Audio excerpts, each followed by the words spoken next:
নমস্কার বন্ধুরা, কুকুই সুপ্রিয়া চ্যানেল থেকে সবাইকে শুভ নববর্ষ জানাই, প্রীতি শুভেচ্ছা ও আন্তরিক ভালোবাসা জানাই। তো আজকের পয়লা বৈশাখ বাঙালিদের একটা প্রিয় দিন। তো দারুণ স্বাদের রেসিপি হয়, তো সেই সব জোগাড় করেছি। তো আমি এবার বানাতে থাকি, আপনারা পুরো ভিডিওটা দেখতে থাকুন আমি কি রান্না করি। আজকের বাঙালিদের প্রিয় দিন একটা পয়লা বৈশাখ। তো পয়লা বৈশাখের দিনে বাবা এসেছে, এই যে বাবাদের গাছে থেকে নিম ফুল নিয়ে এসেছে আর কাঁচা হলুদ নিয়ে এসেছে।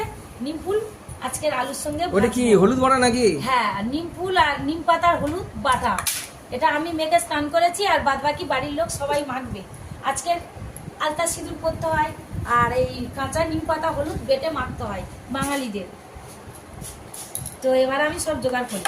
কি সবজি নিয়েছে বলো? সব রকম সবজি নিয়েছি, এখানে উচ্ছে, টমেটো, আলু আছে, এখানে বেগুন, পটল, একটু পেঁপিয়া নিয়েছি ভাজবো, চিচিঙে, ঢেঁড়স, বটবটি, কুমড়ো, কাঁচা আম, আর এই যে বেগুন আছে, পটল আছে, সব রকম এত কিছু আনাজ? হ্যাঁ, আদা রসুন, আজকে এত রকম আইটেম হবে? হ্যাঁ, আর পিসি এসেছে আমাদের এটা পিসি। কি আছে? এটা আদা রসুন ছাড়িয়ে নিয়েছি, খাসির মাংস ও ছাড়িয়ে নিয়েছি। আর এতে কি আছে? এগুলো পেঁয়াজ, পেঁয়াজগুলো কেটে নেব।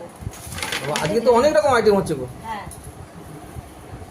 চুবড়িগুলো দাও আমার, সুন্দর করে কেটে নিই নতুন চুবড়ি।